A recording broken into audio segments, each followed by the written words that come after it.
When you try to say a word like college, does it come out sounding like collas? Or does a word like easy come out sounding like easy? If so, then keep watching because I'm going to explain how to differentiate between these sounds. Hey there, I'm Lori with Pronunciation Pro and CommuniClinic. My videos provide just a snippet of information about American English pronunciation. A snippet is a small amount of something. So, in each video, I tackle just one aspect of pronunciation that might be giving you some problems when you're trying to communicate with native speakers. One of my viewers asked me to explain how to differentiate between these sounds, s, z, and j. The viewer didn't elaborate on words that he or she specifically struggles with, but in my experience, there are two main issues that occur with these sounds. The first one is that the person is not making a clear distinction between z and s. And the second problem is that the z sound often gets substituted for the j sound in the middle or at the end of words. So we're going to tackle both of those issues in today's video. Let's talk about the distinction between s and z first. This is a voicing issue because these two sounds are made with the mouth in exactly the same position. So the only difference between them is whether the voice is off or on. For the s sound, it should basically sound like you're whispering, so no sound should be coming out other than air. S. For the z sound, you should be able to feel your throat vibrating because your vocal folds are moving. Z.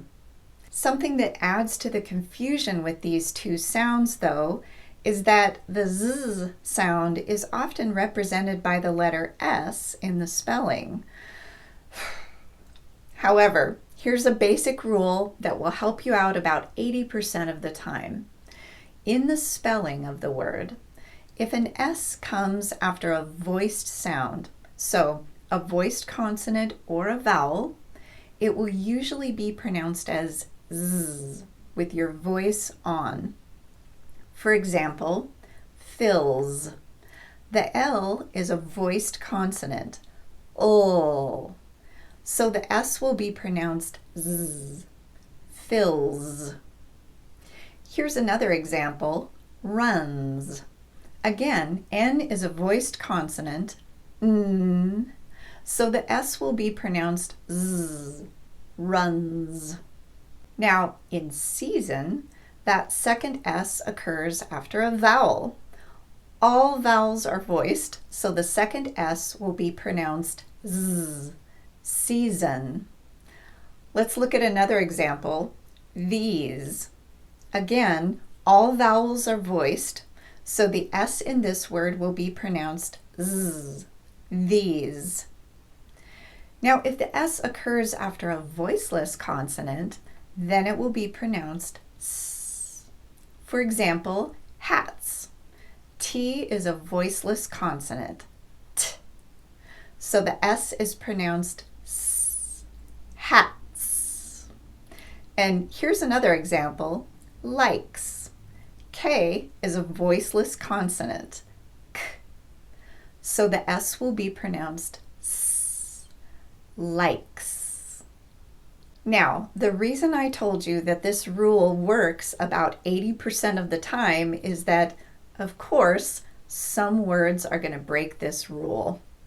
For example, here are some words where the S follows a voiced consonant but is still pronounced as s. Rinse, horse, false, tense, and pulse. And here are some words where the letter S follows a vowel, but it's still pronounced as s. This, us, base, yes, and purpose. Those are just some common examples. There are definitely more exceptions, which is why it's really important to learn to listen to the sounds that native speakers are using on common everyday words. All right, now let's tackle the next issue, which is the difference between z and j. This one is not a voicing issue because your voice is on for both of these sounds. This is a tongue placement issue. And here's the difference. I'm going to show you with my hands. So this will be the roof of the mouth, and these are the front teeth, and this will be the tongue. For the z sound, the front part of your tongue raises up and gets really close to that bony ridge on the roof of your mouth, but it doesn't actually touch it. Z. For the j sound, the tongue tip moves backward just a bit more. So not here, but here. And it actually makes firm contact with that bony ridge on the roof of the mouth. This firm contact is necessary because j is a burst sound, which means air pressure has to be built up behind the tongue so it can be released in a quick burst. J. J. Let's do those two sounds back to back now. Continuous airflow, z, and burst, j. Again, z, and j. Okay, now let's practice these sounds in some sentences.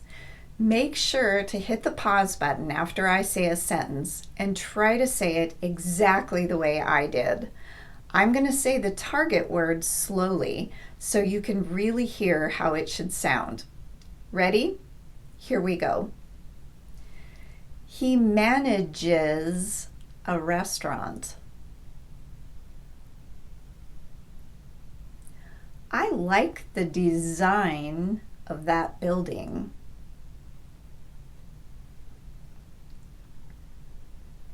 The book is based on a true story.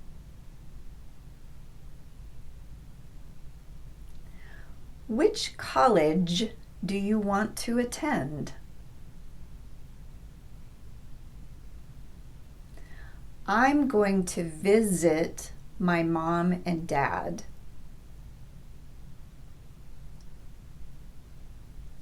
This makes me so happy.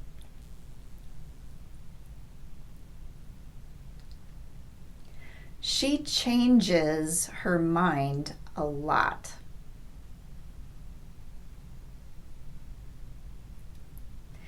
It should be easy to find.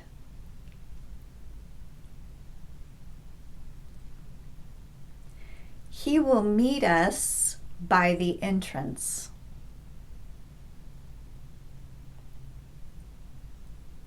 Thanks to the viewer who requested this video. I hope it answered your questions about these three sounds.